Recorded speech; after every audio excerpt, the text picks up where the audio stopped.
Trajimos una Biblia, hermanos. Les pido que la tomemos con la mano derecha, si es posible. La ponemos en alto y decimos: la palabra de Dios contenida en este libro es la verdad que acepto creer, es la enseñanza que me comprometo a seguir y es la esperanza que me atrevo a confesar. Nada me impide recibirla, nadie me evitará que la haga parte de mi vida y por ningún motivo dejaré de proclamarla. Estoy aquí para leerla, oírla y vivirla diariamente. Amén. Señor Santo, gracias por tu palabra preciosa. Háblanos, Señor, por favor. Todavía más, porque sé que nos has hablado ya a través de los cantos, a través de los niños, a través de todo lo que hacemos aquí, pero tienes algo que decirnos, por favor, Señor. Edifica nuestra vida, bendícenos, te lo pedimos en Jesús. Amén. Hechos capítulo 16, versículos 11 y siguientes son los que nos corresponde estudiar ahora. Recuerdan ustedes que estudiamos la semana pasada los primeros versículos del capítulo 16. El día de hoy el sermón se llama Los Nuncas de la Iglesia. Recuerdan, es un mensaje, estos de Hechos tienen que ver con cómo es la iglesia, cómo se comportaba, y nos alienta a nosotros o nos advierte a nosotros para que hagamos las cosas que hizo la iglesia y que estuvieron bien, y para que evitemos las cosas que no hicieron del todo bien. Hechos 16, 11 al 21, los nuncas de la iglesia de Jesucristo, tres constantes en el trabajo de la iglesia verdadera. Nunca le levante la mano a sus padres porque se le seca la mano. ¿Le dijeron eso alguna vez, hermano? Sí, por supuesto que sí. ¿Y usted se lo ha dicho a sus hijos también? Sí, porque es la herencia. Así nos decían de pequeños, pero ese nunca dependía de nosotros. Era necesario que lo implementáramos como parte de nuestro código de hijos. Sin embargo, en la vida cristiana hay algunos nuncas, un trío de nuncas que aparecen en este pasaje, de los que no somos responsables. No les voy a exhortar a que hagamos estos nuncas, no, a que no hagamos. No, les voy a decir lo que dice la Biblia, que así es. Estos nuncas así son, no dependen de nosotros, dependen de Dios. Usted y yo solamente debemos ser conscientes de eso para perfeccionar nuestro ministerio eclesiástico, porque estos sermones de hecho son para todos como iglesia, y espero yo que ahí en el camino Dios bendiga a cada uno en lo particular, con alguna enseñanza muy particular, a los visitantes, a los nuevos, a los que aún no le han entregado su vida a Jesucristo. Espero que nos bendiga a todos de alguna manera, pero el mensaje global es muy para la iglesia, porque es la iglesia del Señor funcionando, trabajando en aquella época. Vayamos al texto, pero de una vez déjeme decir las enseñanzas. La primera enseñanza, leemos una parte del texto y así vamos. Primer nunca. La iglesia nunca trabaja sin un proyecto previamente establecido. Y usted dice: pastor, se cree muy administrador, muy buen organizador. No, la iglesia, no importa quién sea, no importa si los miembros de la iglesia son como el Borras y hacen todo, alá y se va. La iglesia nunca trabaja sin un proyecto previamente establecido y bien delineado. Se lo garantizo. La razón es muy básica: Dios lo hace. Zarpando pues de Troas, vinimos con rumbo directo a Samotracia, y el día siguiente a Neápolis, y de ahí a Filipos, que es la primera ciudad de la provincia de Macedonia, y una colonia, y estuvimos en aquella ciudad algunos días.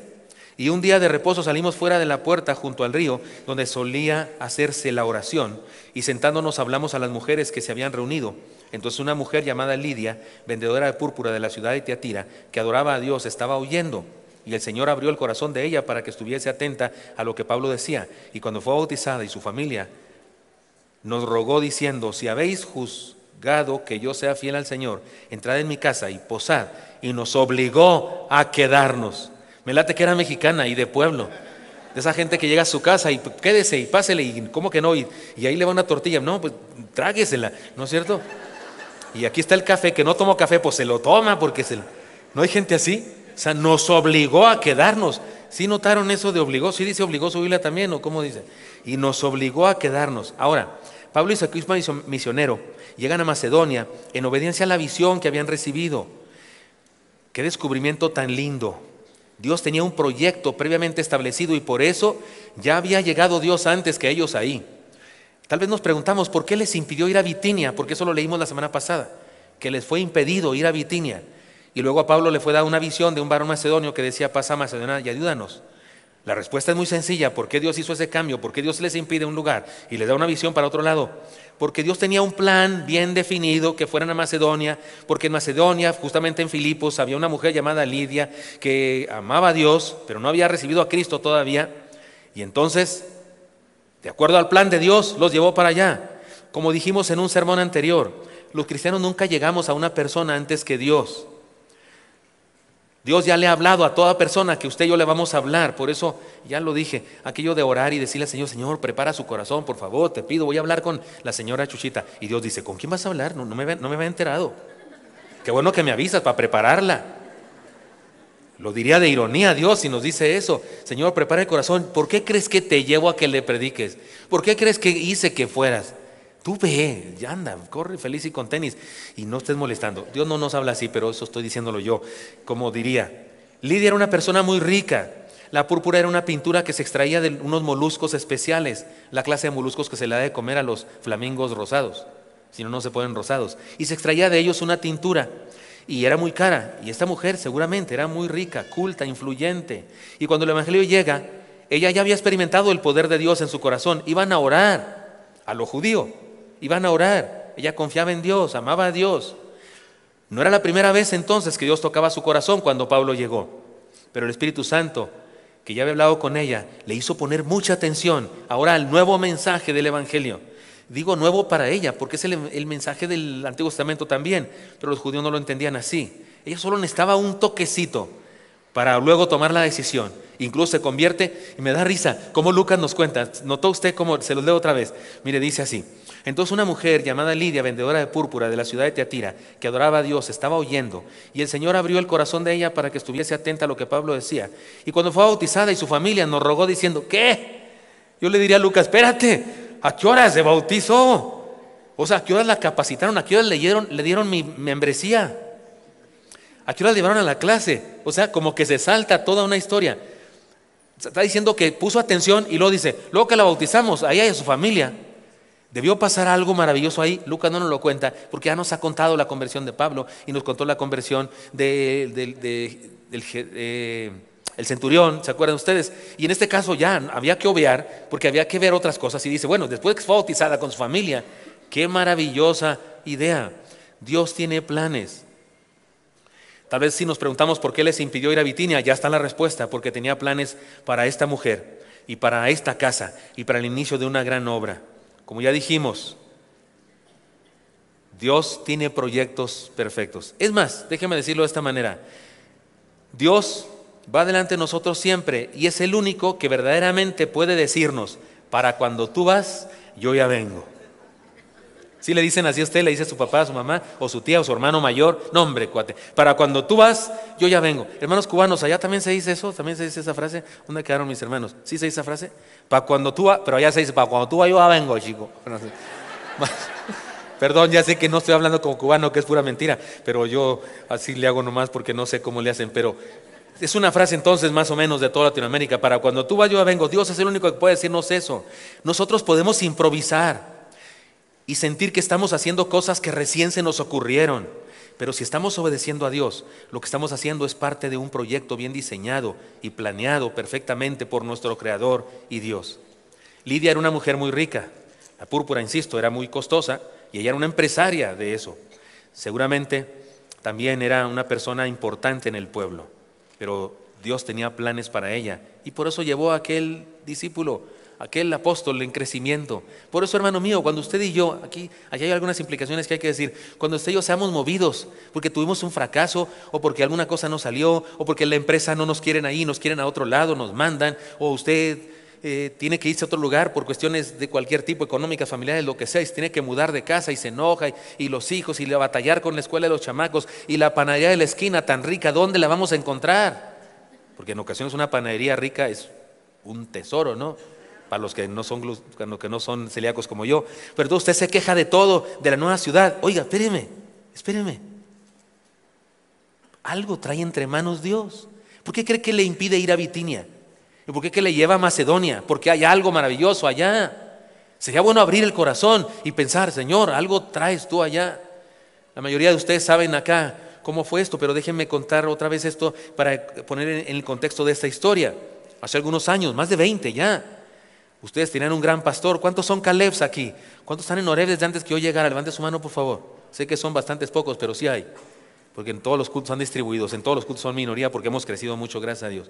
Pero ustedes lo recuerdan eso, hermanos. Tenían ustedes un gran pastor hace algunos años, un pastor fuera de serie, hermano Rolando Gutiérrez Cortés, que está en la presencia del Señor.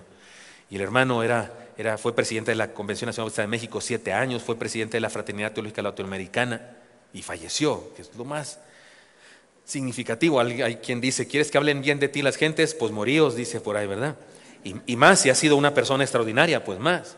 Y luego ustedes se sometieron a un periodo de oración, a buscar un pastor, pero antes de eso hicieron un culto. La iglesia Oreb hizo un culto que se llamó un culto memorial. Fue un culto para agradecerle a Dios por la vida de aquel gran siervo de Dios. No era un culto para el hermano, era un culto a Dios, pero para agradecer la vida del hermano, un memorial. Y por alguna razón que yo no me explico todavía, más que por milagro de Dios, fui el predicador, me invitaron a predicar. Y digo que me sorprende porque yo no fui uno de sus discípulos. Hay muchos, yo decía, ¿por qué no invitaron al hermano Rafael Pola, al hermano Alfredo Niño, al hermano Javier Ulloa? Yo sé, en algunos me invitaron a mí. Que sí, yo era vicepresidente de la Convención Nacional y amigo de él, pero había otros 3 vicepresidentes. De hecho, yo no era el primer vicepresidente, era el tercero. Entonces pudieron haber invitado a muchas, y era yo más joven que él, era un viejo, un hombre maduro me refiero.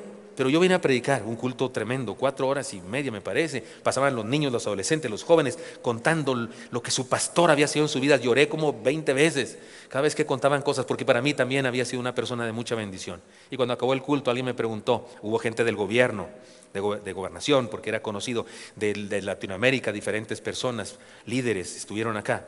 Y alguien me preguntó cuando acabó el culto, ¿qué te pareció? Yo dije, pobre del bruto que encuentren para venir a pastorearlos a estos. Pensé yo, eso dije de verdad, no sabía lo que decía. Y luego se les ocurre invitarme a mí un año después de un año de oración y no sé qué, se les ocurre invitarnos a mi familia y a mí. Yo pensé, no hay forma de tener éxito allá, no hay forma, porque si hay éxito, claro, llegó a la iglesia perfecta del hermano Rolando. Si hay fracaso, por supuesto, vino este bruto y lo echó todo a perder. No había nada. ¿Bajo qué circunstancias, bajo qué lógica se me ocurre aceptar que era la voluntad de Dios venir? Bueno, primeramente porque puso en mi corazón la convicción de que era su voluntad, pero la manera racional de analizar eso fue esta. Yo pensé, ¿algo trae entre manos Dios? ¿Algo quiere? No sé qué es, no sé qué planea hacer, pero si Él todo lo planea perfectamente, yo le entro con todas las ganas a su plan, porque no es mi plan. Es su plan. Yo hago planes ahí en el escritorio y decido hacer cosas y no sé qué, pero Él se va grande y hace cosas más grandes y maravillosas. Así que esto debe alentarnos, porque nunca somos los primeros y no estamos haciendo las cosas sin ton ni son, no, estamos cumpliendo las estrategias de Dios. Así que el éxito está asegurado. Todo lo que tenemos que hacer es continuar haciendo lo que Él está haciendo. Ninguno de nosotros puede poner una bandera y decir, yo llegué aquí primero. No, Él estuvo ahí antes que nosotros. Ahora bien, si una persona nos rechaza cuando se trata de hablar de Cristo a otra persona, lo hace porque rechazó a Dios antes que a nosotros. Y tal vez Dios nos llevó para que deje constancia de que le dio la oportunidad.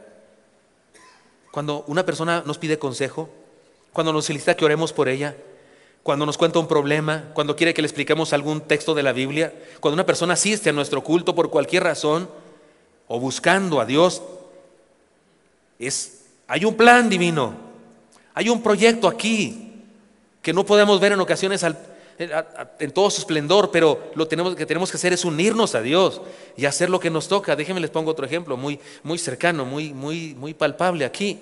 Hace algunos años, yo tenía bien poquito aquí en la iglesia, llegó a nuestra congregación un joven pentecostés, un joven que venía de una iglesia pentecostés, un gordito, bonachón, con barba, llamado Jorge Quesada.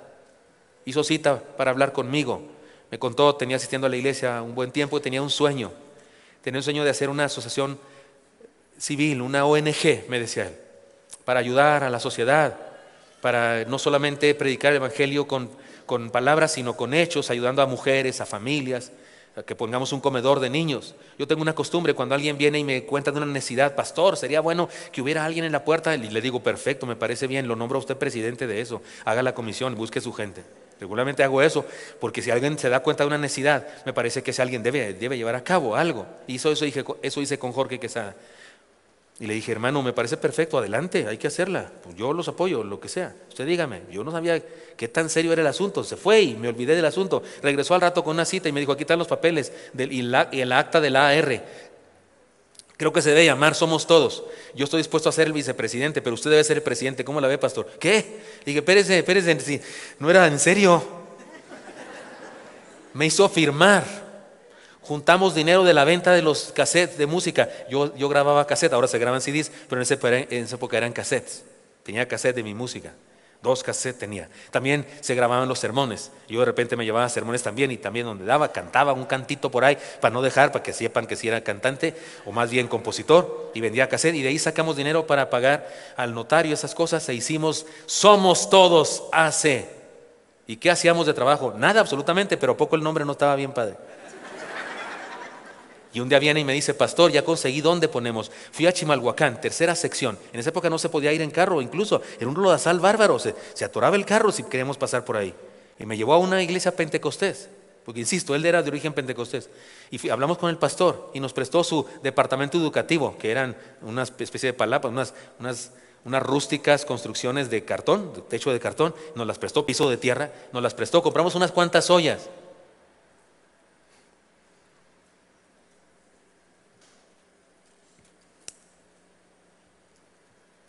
Compramos unos cuantos pollos y comenzamos. Y alimentábamos a no más de 15 niños. Nadie nos conocía ni nada. En las instalaciones del templo de una iglesia pentecostés. Como que les dio celo a las personas de la iglesia pentecostés y nos cerraron las puertas, y entonces una hermana, nuestra cocinera que habíamos contratado, nos llevó a su casa. Ahí en el patio de su casa había 4 perros, 5 gatos, no sé cuánto. ¿Te acuerdas, mi vida? Cuando fuimos y le damos dinero a la hermanita para que hiciera de comer, y le diéramos de comer a esos niños, de los cuales nos enamoramos, porque eran lindos, y sus rostros, el rostro de Dios para nosotros. Bueno, estos 120 son años después de eso. Ahora tenemos un edificio ahí, tenemos un edificio bonito, lindo. Es una de las construcciones más lindas de ahí, todo alrededor, con una cocina grande, donde se le da de comer a los niños. Algunas mamás de ahí, de ese lugar, nos ayudan, nos apoyan, muy lindas también, y tratamos de servir a la gente. Pero ese día que Jorge Quesada fue a verme, Jorge está con el Señor ahora, falleció. Era un hermano que tenía diabetes y falleció, no se cuidaba, era su problema. No está con nosotros ahora, tampoco la hermanita, la primera cocinera, tampoco está. Su hijo ahora es pastor de una iglesia por allá. Pero cuando él vino a hablar conmigo, yo no imaginaba todo eso. No puedo darme el lujo de decir, no, fue un plan, fue una visión. Yo tuve una visión, nada, no tuve ni visión ni nada. Como el burro que tocó en la flauta, fueron sucediendo las cosas. Así, en un principio solamente las ganancias de mis cassettes se usaban. Ahora ustedes colaboran. Ahora cada vez que convocamos a que colaboremos Somos Todos. ¿Quién planeó eso? Por Dios, tan bien hecho. ¿Quién hizo eso? Tan bien diseñado. Dios. La iglesia nunca trabaja sin un plan perfectamente delineado. Todo lo que tenemos que hacer es decirle a Dios: va, Señor, cuentas conmigo, aquí estoy, ¿qué hay que hacer? ¿Dónde firmo? ¿A quién mato? ¿Sí me explica?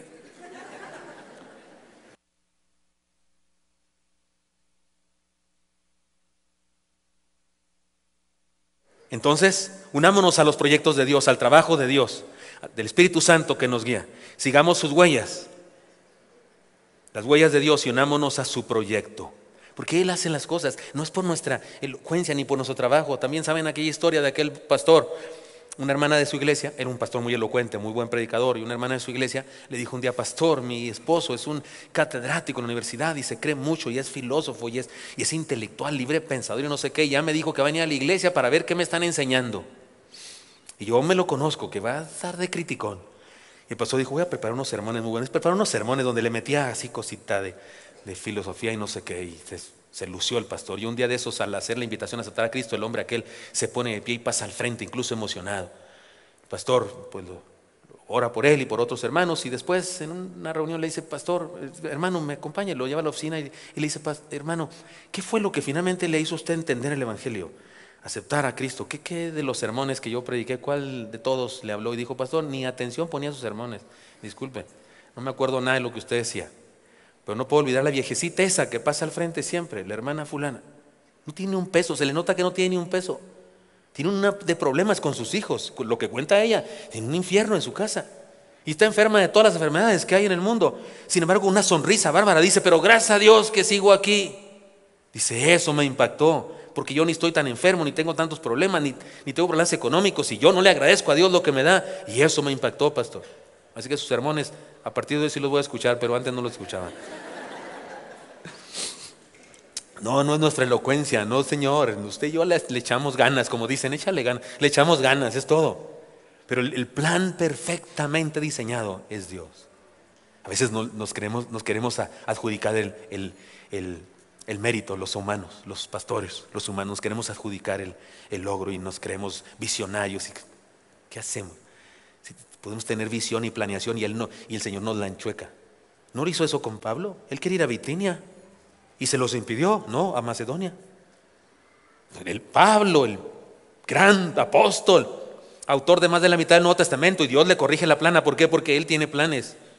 Así que, hermanos míos, usted y yo no nos sintamos nunca que estamos haciendo algo así nomás, ahí se va. Ahora no estoy diciendo que no planeemos, sí planeemos, por amor de Dios. No voy a hacer que la próxima vez que los cite a una junta de planeación me diga, no vamos para todo porque aquí hay que hacer todo al ahí se va. No me salga con eso. No, sí planeamos, pero sabemos que los planes son nuestros planes, los de Él son grandiosos y Él puede cambiárnoslos cuando quiera.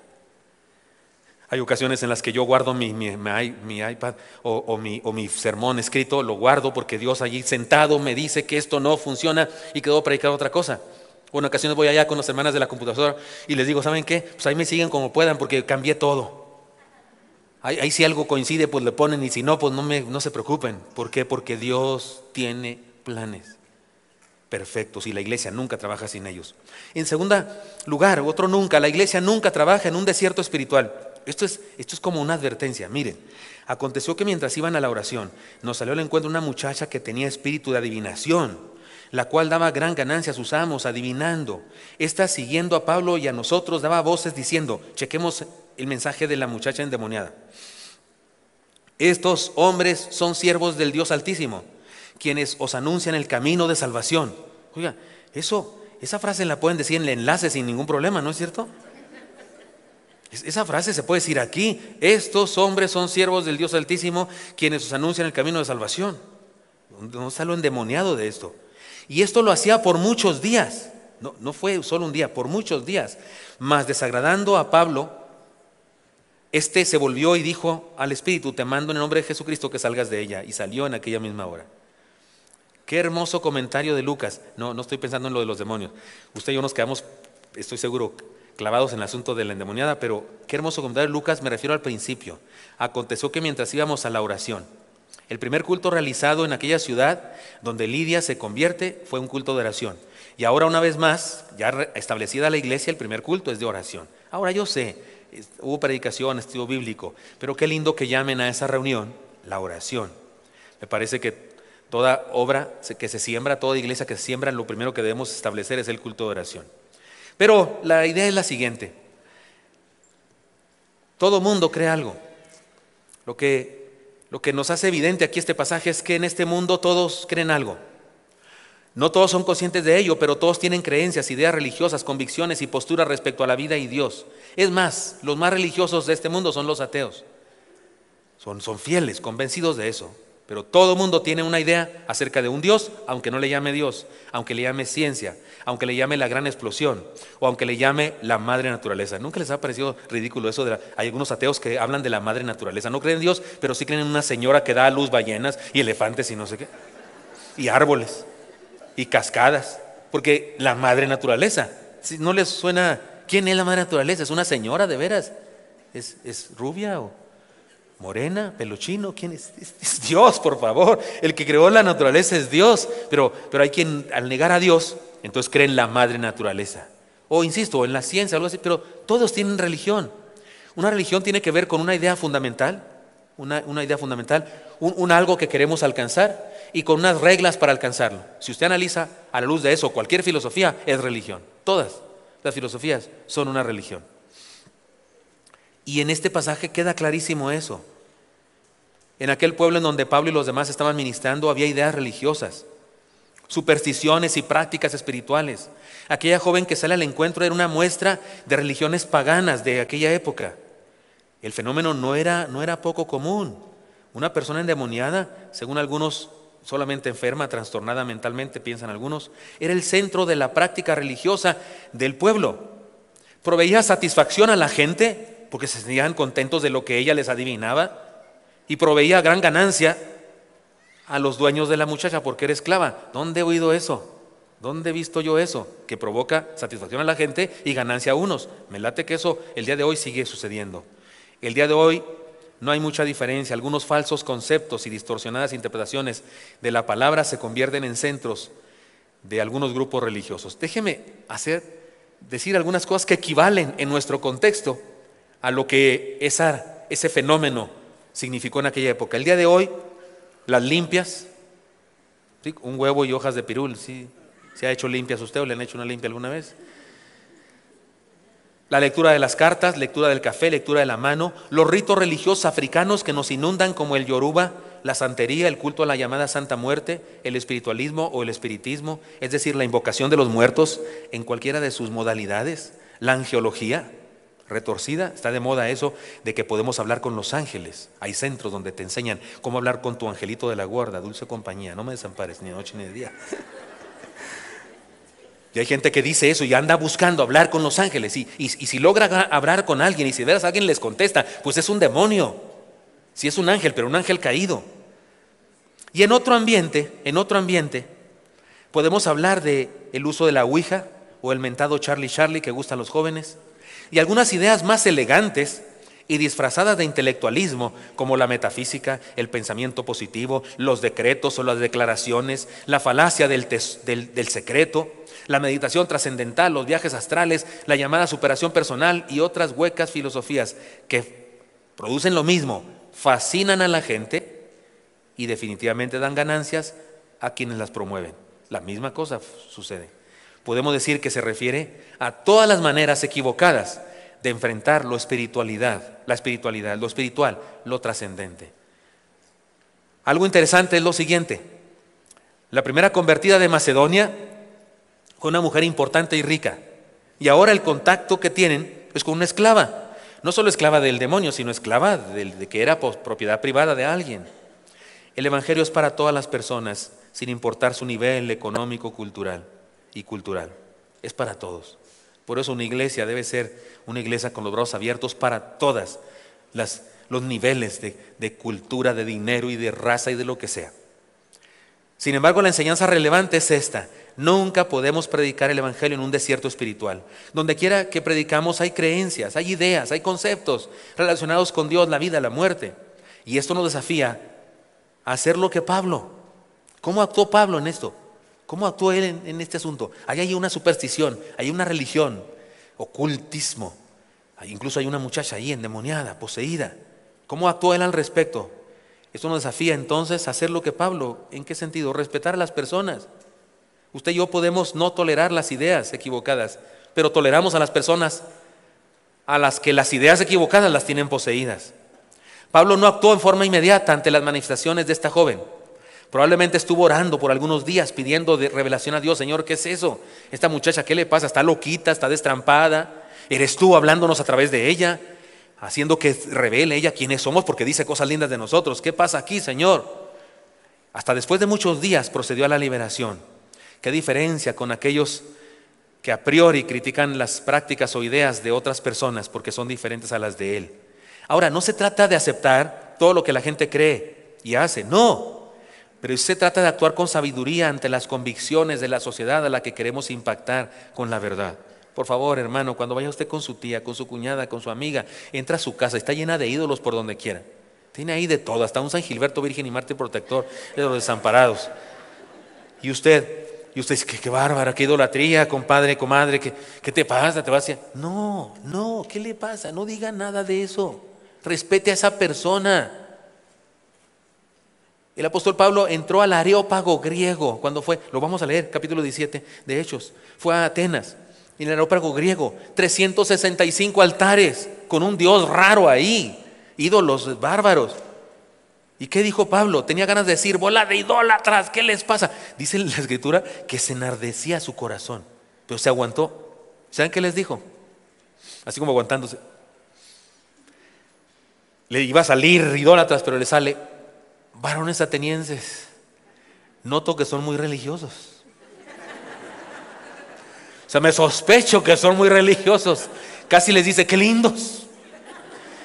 Y entre su afán religioso noto que hay un altar vacío que dice en la inscripción: al Dios no conocido. Pues ¿qué creen? de ese les hablo, y ¡zas! Ahí sí se le sale, lo que traía atorado así, se le sale la palabra. Incluso usó a un poeta de ellos. Como uno de vuestros poetas dicen, ciertamente no está lejos de vosotros. Ahora usted y yo podemos usar algunos poetas que escribieron acerca de Dios, Amado Nervo y otros, pero es como si dijera, como dijo Octavio Paz, como dijo Jorge Luis Borges, ateos, como dijo fulano. Así usó un escritor pagano, que se sabía porque era un hombre culto.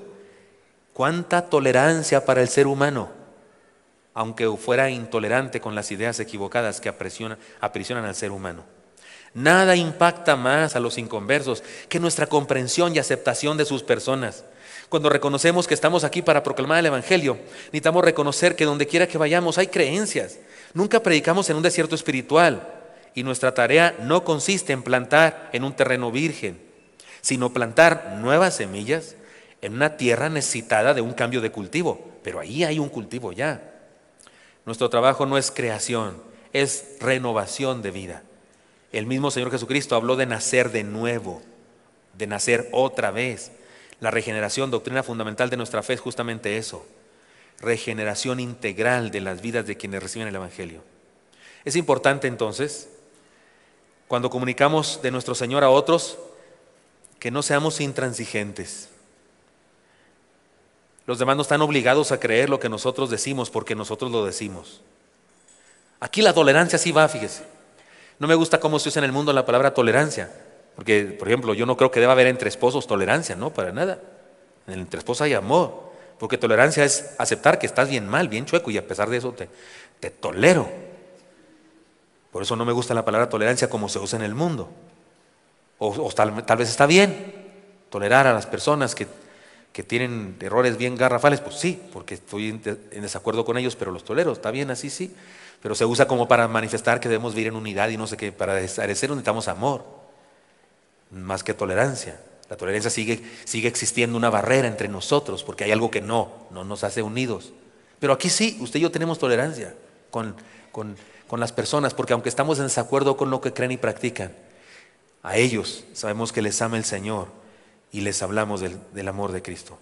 Ahora bien, recordemos que la joven poseída, o enferma dicen algunos, no dijo cosas mentirosas, nunca dijo ninguna maldición, jamás profirió insulto alguno. De hecho, dijo cosas verdaderas y alabanzas para los siervos de Dios, pero el origen de lo que decía no era santo. Entre otras cosas, esto nos enseña que todos los que pronuncian el nombre de Dios no necesariamente son de Dios. La Biblia no habla por ningún lado, y esto lo digo con mucha delicadeza y con mucho amor, y por favor recíbanlo de un corazón pastoral que está preocupado por usted y por mí, por todos los cristianos. Hermanos míos, en la Biblia no hay por ningún lado, una idea respecto a un don espiritual llamado de adivinación. No hay tal cosa. Algunos disfrazan ese asunto con el fenómeno y lo llaman profecía, pero la profecía es otro asunto. No es un asunto de gurús a los que les preguntamos y ellos nos revelan lo que hay en nuestro ser. Porque hay gente aquí de la iglesia o de otras que de repente se va a un grupo neocarismático y vienen todos impresionados. Pastor, pues hubo cosas medio raras y decían cosas raras y yo no sentí, pero pastor, cuando pasé al frente me puso la mano uno sobre mí y me adivinó todo y me dijo cosas. No se ofenda, pero si va a Catemaco también le adivinan todo. ¿Por qué cree que a Catemaco llegan personas de Europa, artistas y políticos, millonarios de todas partes del mundo, a que les hagan limpias y que les hagan cosas? ¿No ha sabido eso? Salen en la tele esas cosas y les adivinan cosas. Cuidado, en la Biblia no se habla de don de adivinación. No hay ningún lado tal cosa. No vemos a Pablo adivinando cosas a la gente, ni a ninguno de los apóstoles. Cuidado con eso, porque este asunto, este don de adivinación era un demonio. Tengamos cuidado de no confundirnos. Sin embargo, regresando a nuestro punto, Pablo no actuó en forma inmediata, permitió primero que Dios preparara los corazones. Y por cierto, jamás dijo palabra alguna de condenación para con las prácticas de aquellos hombres. Sencillamente expulsó al demonio con el poder de Dios. No perdamos de vista que Pablo era un apóstol, una clase de llamado para una tarea especial, usado por Dios, también de manera especial, porque la iglesia necesitaba un impulso especial, porque estaba recién naciendo. Ya no hay apóstoles de esos. con todo respeto para los que andan por ahí, porque hay una especie de apostolismo el día de hoy en el mundo. Ahí anda gente llamándose apóstoles. La Biblia dice que cuando escogieron a Matías, que por cierto al parecer tampoco era el apóstol correcto, sino era Pablo, pero cuando lo hicieron establecieron 3 parámetros: que estuviera con nosotros desde el bautismo de Cristo hasta su resurrección. ¿Quién puede estar en eso?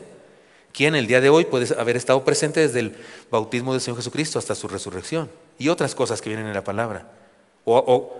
O que se le apareció, como a Pablo. Dice Pablo, como a un abortivo se me apareció a mí y me dijo estas cosas.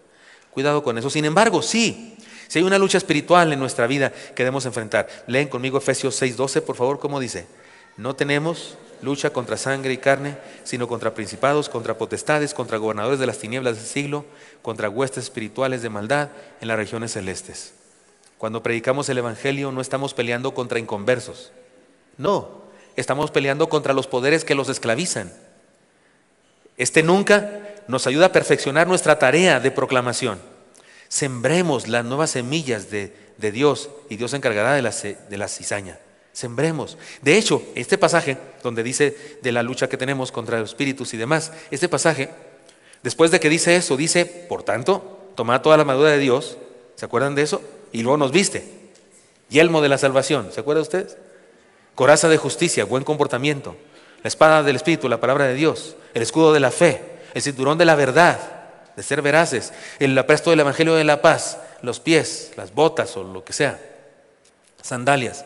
Y luego, ya vestido el individuo para la guerra, no dice, y duro al campo de batalla y a descabecharse romano. No. ¿Sabe? ¿Se acuerda? Lo lee en su casa si quiere. Pero ¿sabe qué dice después de que ya te viste? Dice, orando en todo tiempo. O sea, ¿qué hacemos nosotros contra los espíritus? Nomás oramos. Nosotros no peleamos contra ellos. No, Dios lo hace, es todopoderoso. Mayor es el que está en vosotros que está en el mundo. Por eso aquello de guerrear. Y ahí andan guerreando y hacen fila india así, tipo danza de la lluvia, y andan guerreando y maldiciendo al diablo y no sé qué. En una ceremonia que más bien parece ocultismo que cristianismo. Usted y yo oramos. Ya vestidos de armadura, ¿qué hacemos? Oramos. Señor, ahí te encargo. La iglesia del Señor jamás trabaja en un desierto espiritual. Siempre hay creencias ahí. Y por eso debemos ser sabios. Y por eso debemos entender de qué se trata nuestro trabajo. ¿Qué hacemos? Sembramos la verdad. Sembramos la enseñanza de la verdad y dejamos que esta crezca. Le preguntaban a Martín Lutero, ¿cómo le hizo? Porque no se saben, pero Martín Lutero de hecho es un héroe nacional en Alemania, ¿no? Porque su reforma no solamente cambió la forma de ser de las iglesias, cambió la política de su país. Su país se independizó del poder religioso que lo tenía, pues digamos, colonizado. Y resulta que le preguntaron un día, ¿cómo le hizo? Porque su reforma, qué bárbaro, transformó gobiernos y formas de pensar y las iglesias, por supuesto. Y él dijo, yo no hice nada, lo hizo la palabra de Dios, dice él. Hizo la palabra de Dios, yo nomás la enseñé. Una de las cosas maravillosas que hizo fue traducir el Nuevo Testamento de los idiomas originales al alemán vulgar, al alemán típico de su época. Y él dice, yo no hice nada, fue la palabra la que trastornó gobiernos y cambió preceptos filosóficos y por supuesto cambió las iglesias. Sí, eso es nuestro trabajo. Porque usted y yo nunca sembramos en un desierto, siempre hay cosas ahí. Y por eso debemos ser muy respetuosos de las personas. Aunque no estemos de acuerdo con las ideas, pero sí con las personas, porque amamos a esas personas, porque Dios ama a esas personas. Y no luchamos contra ellos, luchamos contra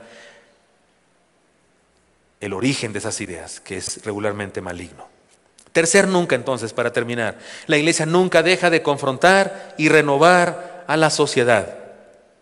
Esto es muy cierto. Lean conmigo, por favor, los últimos versículos, están en la pantalla. Pero viendo sus amos que había sido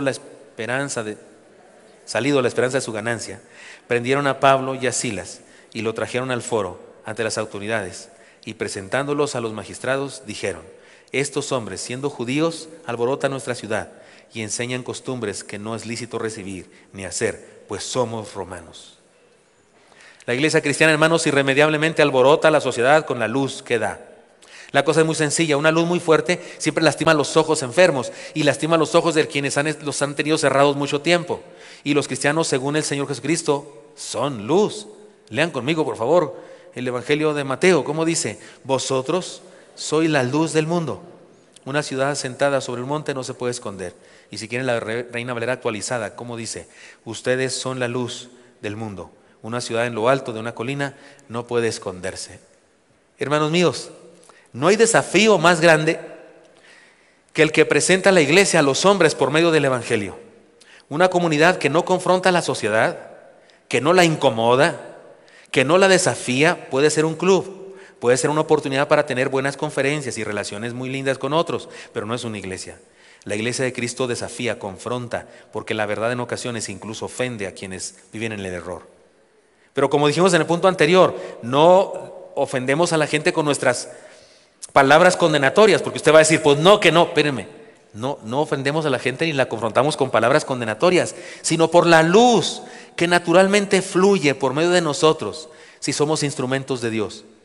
La gente se enojó con Pablo y su equipo, porque desde su punto de vista, la joven había sido arruinada, cuando había sido sanada, pero dijo, no, o nos la pagan o nos la regresan como estaba, porque ya no adivinaba, y al ya no adivinar, ya no tenían ganancia. Para ellos era un negocio y su negocio se acabó. Claro que estaban enojados, a la gente le duele cuando se toca el dinero. Es triste, pero los valores del mundo, el dinero, es el más importante valor, más importante que la salud y la felicidad de los seres humanos. Esta es la manera como la iglesia confronta y renueva la sociedad, sembrando valores nuevos, enseñando una cosmovisión bíblica, transformando integralmente a los seres humanos. El hermano Elí me enseñó, ya ven que es historiador, ya ven que está en el seminario, de hecho en el CRECE lo dijo. Nos dijo por qué, él decía el hermano Elí, todos creen que Martín Lutero es el primer reformador. No, hubo muchos reformadores anteriores a él, muchos. Hay una época que se llama la prerreforma de muchas personas que intentaron cambiar las cosas, que empezaron a enseñar el evangelio verdadero de Jesucristo. Y dijo el hermano Elí, el problema de Martín Lutero o su gracia de Martín Lutero es que su reforma tocó el dinero de la iglesia. Su reforma, ahí fue el asunto, puso el dedo en la llaga. Había un monje por ahí que andaba por todas partes, un tal Tetsé, andaba por todas partes pidiendo dinero y su frase publicitaria era esta: en cuanto suena la moneda en el cofre, salta el alma del purgatorio. Y le ofrecía a la gente sacar del purgatorio a sus seres queridos con una moneda de oro en una urna de metal. Decía, en cuanto suena la moneda, y Martín Lutero habló contra él bárbaras cosas. De hecho lo insultaba groseramente y decía que eso era una mentira y que eso era un negocio. Y aquí fue el asunto. Por eso se hizo más famoso él que los reformadores anteriores, porque él tocó un valor que considera el mundo desgraciadamente como importante. Por eso a Pablo también y a su equipo la gente los quería encarcelar y querían lincharlos. Déjenme les cuento brevemente que hace algunos años fui invitado, tenemos una misión, fui pastor allá en Chihuahua cuando recién gradué del seminario, una iglesia, y tenemos una pequeña misión allá en un pueblo llamado El Saus. Casas así muy separadas unas de otras, pero mucha gente vivía en la orilla del tren porque eran personas que trabajaban en el tren, personas muy sencillas de cultura y de economía, vivían incluso en vagones del ferrocarril. Y había una niña que cuando me describieron su problema, yo pensé, pues seguramente tiene epilepsia y seguramente deben llevar al hospital. Hasta pensé, a lo mejor hacemos una colecta, le pido a la iglesia que nos apoye, la llevamos al hospital y a lo mejor que el médico la vea y compramos medicinas o lo que sea, porque le daban ataques o algo así. Estaba toda herida, no tenía los dientes de enfrente, pero no, su problema era otra cosa. Su familia practicaba el espiritualismo o espiritismo. Son dos cosas diferentes, pero es la misma cosa, en el fondo de todo es la misma cosa. Pero practicaban el espiritismo y se supone que ella tenía un don y que era una medium, y que se le metía el espíritu de una divinidad de la religión popular.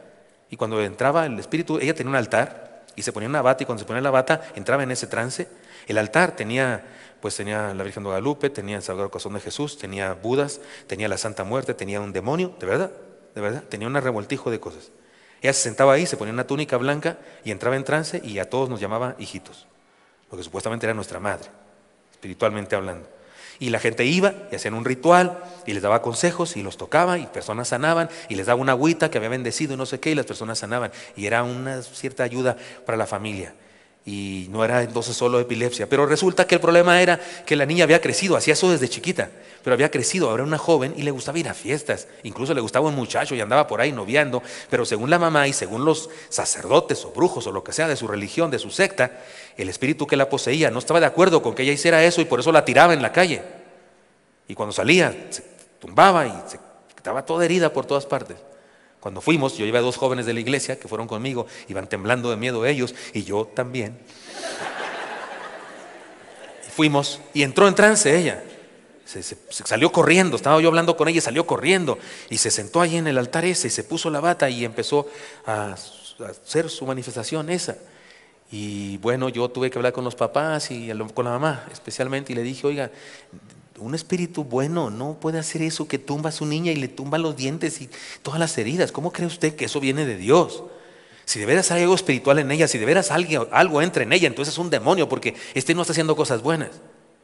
Ella, cuando hablé con su familia, con su mamá y otros miembros de la familia, ella no estaba en trance, estaba normal y escuchó todo eso.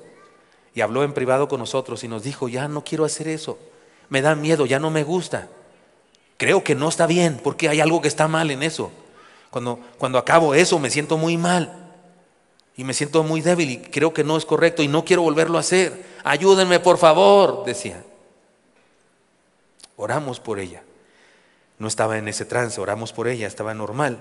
Pedimos a Dios que la liberara, le pedimos que entregara su vida a Jesucristo. Hizo una oración y a juzgar por su rostro y por lo que nos dijo, llena de alegría, pienso que Dios la liberó. Y cuando yo iba a hablar con sus papás al respecto, habían venido los sacerdotes o lo que sea de esa secta y nos corrieron de ahí. Y yo creo que estaban pensando en golpearnos o hacer violencia contra nosotros, por lo menos apedrearnos o alguna cosa así. Que yo para eso soy bueno, para correr me refiero, soy bueno. Entonces yo no corro muy rápido, pero sí corría más rápido que los otros dos jóvenes, ¿verdad? Por lo menos con eso tengo ganancia. No, pero nos fuimos rápido. Pero en la casa donde nos reuníamos durante algún tiempo aparecieron ahí cosas. Sí sabe, porquerías que nos iban a poner, cosas supuestamente para maldecirnos o alguna cosa así.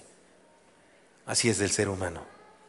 En lugar de glorificar a Dios por la liberación de las vidas, por la transformación de las vidas, cuando se trata de dinero, entonces le duele. Entonces respinga cuando tocas el valor que es para muchos su Dios. Ahora bien, este caso, me refiero al caso del libro de los Hechos, extraordinario. Es uno de los muchos que siguen existiendo en nuestro mundo, pero hay unos menos llamativos, no son menos peligrosos, porque de repente hay personas también por ahí llenas de cosas del infierno, pero que no se manifiestan, pero igual de perdidos están. No hay muchos caminos para la salvación, solo uno.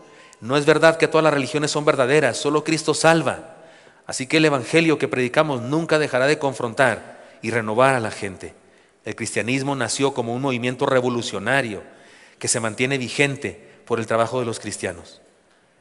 Así que no nos preocupemos por si nuestra vida confronta a alguien. Preocupémonos si no los confronta. Preocupémonos si somos intrascendentes. Preocupémonos si somos ignorados. Una hermana de nuestra iglesia, la hermana Yani me cuenta esto, está en su libro me parece, una hermana en su trabajo, una compañera la odia, le hace la vida imposible. Eso es más o menos el lugar común, ¿verdad? Para muchos. Le hace la vida imposible, la critica, chismea de ella, habla mal con los jefes, no hace el trabajo bien, esas cosas. Y la hermana al fin harta de eso, se pone a orar por ella primero, Señor bendícela ¿por qué me hace tanta maldad? Y no sé qué. Y un día la confronta y le dice, oye, ¿qué te pasa? ¿Por qué tienes eso conmigo? ¿Qué te pasa? ¿Qué sucede? He orado por ti, sé que estás enferma y tu familia tiene problemas, he orado por eso. La otra se impresiona de eso, que haya orado por ella. Y le dice, ¿pero qué te pasa? ¿Por qué me odias tanto? Y le dijo, pues sí me caes gorda. ¿Por qué? Porque eres feliz. Porque siempre estás contenta. Porque cuando tienes problemas ahí sales con que la Biblia dice que Dios me dio una promesa. Y eso me cae gordísimo porque yo no tengo eso. Y tú sí estás feliz. Y no soporto eso. Y le dijo la hermana en Cristo, pues yo quiero ser tu amiga. Entonces una de dos, o tú te haces como yo o yo me hago como tú. Y le dijo, no, cálmala, tú no te hagas como yo, por favor. Mejor yo me hago como tú. Y ya decidió su vida por Cristo. Hermanos míos, sí, el cristiano, nomás por serlo, confronta. Entonces, 3 nuncas. La iglesia nunca trabaja sin un plan perfectamente delineado. La iglesia nunca trabaja en un desierto de fe o de religión o de ideas, no. Y la iglesia nunca deja de confrontar con su vida, con ser seres humanos. La iglesia confronta a las personas. Estas cosas son constantes en la vida cristiana. No dependen de nosotros, no podemos hacer nada para evitarlo. Lo único que nos corresponde es ser conscientes de ello y actuar en consecuencia. Así que les propongo 3 conclusiones. Léanlas conmigo, por favor, estas 3 conclusiones. Número 1, lean conmigo. Compartamos con valor y decisión. Dios ya preparó los corazones y nosotros somos parte de su proyecto previamente establecido. Punto. Y aun cuando nos sintamos que estamos improvisando, aun cuando nos sintamos que estamos haciendo algo que no estaba planeado, Dios tiene las cosas planeadas. Él sí planea cosas y nos usa a nosotros. Y usted y yo no somos protagonistas principales, no somos el actor principal de nada, somos actores secundarios. Algunos como yo bastante secundarios, pero Él es el actor principal y Él planea todas las cosas y nos puede usar, y eso es lo maravilloso, y nos puede usar a pesar de lo que somos, porque Él hace las cosas con nosotros y nosotros y a pesar de nosotros. Entonces compartamos con valor y decisión, y si nos lleva a Dios a no sé dónde, y si nos impide ir a Bitinia y nos lleva a Macedonia, vamos, va que va, en su nombre, sí se puede. Y segunda enseñanza, léanla conmigo por favor. Seamos conscientes de la semilla de la cizaña que hay en el mundo y ocupémonos de sembrar la buena semilla del Evangelio que da oportunidad a los seres humanos para ser salvos. Seamos conscientes de eso. Es lo más grave que podría hacer una iglesia, no ser consciente de eso. En el mundo está pasando un fenómeno gravísimo que está creándose una religión universal. ¿Ya oyeron mi devocional de hoy? Sí hablé de eso, ¿verdad? Sí, los que reciben devocional. Hay una especie de religión universal. Sus dogmas son, todos tienen la razón. No hay pecado, no hay infierno. Si alguien piensa que hay una verdad absoluta, está equivocado. Y los que creen que hay un solo camino para el cielo, no los toleremos, matémoslos. Los que hablan de gran tolerancia son intolerantes con los que somos radicales y decimos que solo hay un camino. Y se está creando una religión universal. Y hay quienes están yendo con la finta. Y hay quienes están compartiendo. Sí, pastor, no hay que estar tan exagerados. Hay que unirnos todos. Todos somos hermanos. Pues no. No es cierto que todos somos. Algunos ni a primos llegan. Ni a primos segundos. No. Si no está Cristo en tu corazón, si no has nacido de nuevo, si no has aceptado a Cristo, no está Cristo en tu corazón, con todo respeto. Pero se ve tan lindo el Dalai, se ve tan lindo, pero él ni siquiera cree en Dios, ni siquiera cree en un ser personal llamado Dios, creador del universo. No, él no cree en eso. Esa religión cree que cada uno es su propio Dios. Y su lindura, y sí es bonachón, sí se ve bonito, pero no importa. Sin Cristo estamos perdidos. ¿Están de acuerdo conmigo? Usted, pero ¿quién sabe? ¿Quién sabe? Alguien me dijo, no, yo no me imagino el cielo sin Gandhi. Pues yo no me imagino que Gandhi se haya ido al cielo a menos que se haya entregado a Cristo. Estudió en una universidad cristiana. Ojalá que la semilla que le sembraron en esa universidad cristiana en Inglaterra haya dado fruto en alguna manera y en algún momento de su vida haya creído en Cristo. Porque si no es así, no. Sí habrá un cielo sin Él. Sin Cristo no hay salvación, pero hay una tentación aún del cristianismo y aún de algunos pastores. Hay una especie de tentación así de no ser muy radicales y de, no, pues es que, acuérdese, no somos intolerantes con las personas, pero sí con las ideas. Por eso, seamos conscientes de la semilla de la cizaña que hay en el mundo y ocupémonos de sembrar la buena semilla del Evangelio que da oportunidad a los seres humanos para ser salvos. Y por último, lean conmigo la tercera, no la hemos leído, ¿verdad? Dice, vivamos de tal manera que nuestra vida sea una luz que ilumine y confronte a los seres humanos que nos rodean. Amén. Vivamos de tal manera que nuestra vida confronte. Seamos luz, como dijo el Señor, aunque algunos se tengan que cubrir los ojos cuando nos ven. La naturaleza del cristiano es ser luz. No es algo para lo que debamos esforzarnos. Es un asunto consecuente con nuestra relación con Dios. Así que el desafío puede ser muy sencillo, puede ser muy simple. Seamos cristianos. Seamos la iglesia. Este mensaje tiene como intención, porque así es el libro de los Hechos, ¿no?, de enseñarnos cómo es la iglesia, qué es la iglesia, y seamos esa entidad puesta por Dios aquí en este mundo, mediante un proyecto bien definido, sembrando semillas de verdad en un campo lleno de otras semillas, y por supuesto confrontando a otros con nuestra vida. Vivamos de tal manera que otras personas sean confrontadas. Y cuando nos pregunten y cuando nos inviten a su casa, hablemosles con amor, con ternura, con tolerancia. No condenemos, no critiquemos. Ya están condenados, ¿para qué los condenamos más? Ya están. Sin Cristo ya están. Mejor hablémonos del amor de Dios para sacarles de esa condenación. Señor Santo, te doy gracias porque me has permitido compartir con mis hermanos. Y te pido, Dios, que hay en el camino alguna palabra, alguna idea, alguna cosa, Señor, incluso algo que yo no dije, pero tú le hiciste sentir que dije a un hermano, a un amigo aquí presente. Y que dé fruto, Señor, en nuestro corazón, por favor. Esta palabra tuya es muy clara, Señor, en cuanto a cómo vivía la iglesia de aquella época. En nuestra época, Señor, también hay cada error, cada situación extraña, Señor, y tú lo sabes más que nosotros. Pero aquí estamos nosotros. Queremos unirnos a tu proyecto, Señor. Sí, cuenta con nosotros. Úsanos, Dios, por favor, como iglesia, para anunciar tu verdad y para que las personas crean en ti, solo en ti, Señor, porque ahí hay salvación, lo sabemos. Úsanos, pues. Sigue orando, hermano, y dile ahí al Señor en tu corazón: Señor, aquí está mi vida, úsame, Señor. Y si alguien aquí quiere decirle al Señor: Señor, yo quiero ser parte de tu iglesia. Me queda claro que no lo he hecho porque no me he entregado a ti, pero hoy me quiero entregar a ti, Jesús. Hoy quiero decirte: ven a mi vida, dame salvación, dame vida eterna, dame un nuevo propósito. ¿Hay alguien que le quiere decir al Señor eso? Hágamelo saber levantando su mano, porque quiero orar por usted. Dios le bendiga, le felicito, Dios le bendiga, Dios les bendiga. Les felicito. ¿Alguien más quiere decir al Señor: Señor, aquí está mi vida, lléname de tu presencia? Dios le bendiga, señora, señorita, Dios le bendiga, joven. ¿Alguien más quiere decirles: Dios les bendiga a los que están levantando su mano? Dios le bendiga. Vamos a orar, pero solamente les pido una cosa más a los que levantamos su mano. Pónganse de pie en su sitio, por favor, quiero orar por ustedes. Pónganse de pie. Veo personas en diferentes lugares del templo. Les felicito de todo corazón, quiero orar por ustedes. Dios les bendiga. Vamos a orar. Hermanos siervos, diáconos, si tienes una persona de pie junto a ti, ven más cerca, por favor. Si es una mujer, ve tu hermana. Si es un varón, ve tu varón. Y tómalo de la mano, abrázalo, pon tu mano sobre él y dile: Señor, bendícele. Bendice esta familia, bendice esta persona. Pon en las manos de Dios, que nadie esté solo. Cada quien tenga alguien que ora por él. Veo una hermana aquí cercana, frente a mí. ¿Puede alguien orar por ella, por favor? Hermanos, siervos y diáconos, abre tus ojos. Gracias. Gracias, Cali. Oremos. Señor Santo, aquí estamos delante de ti, Señor, para decirte: sí, cuentas con nosotros. Sabemos que no somos indispensables, pero si somos útiles, Señor, úsanos, por favor. Y bendícenos como iglesia para ser sanos, Señor, en nuestra doctrina y en el evangelio que compartimos, para no confundir a la gente. Úsanos, Dios, por favor. Y bendice, especialmente te pido, bendice a los que están de pie, decidiendo aceptarte en sus vidas. Dios, ven a sus corazones, a sus familias y bendíceles. Los pongo en tus manos, Dios. Y te pido que hagas con ellos lo que tú sabes hacer. Cosa buena, Dios.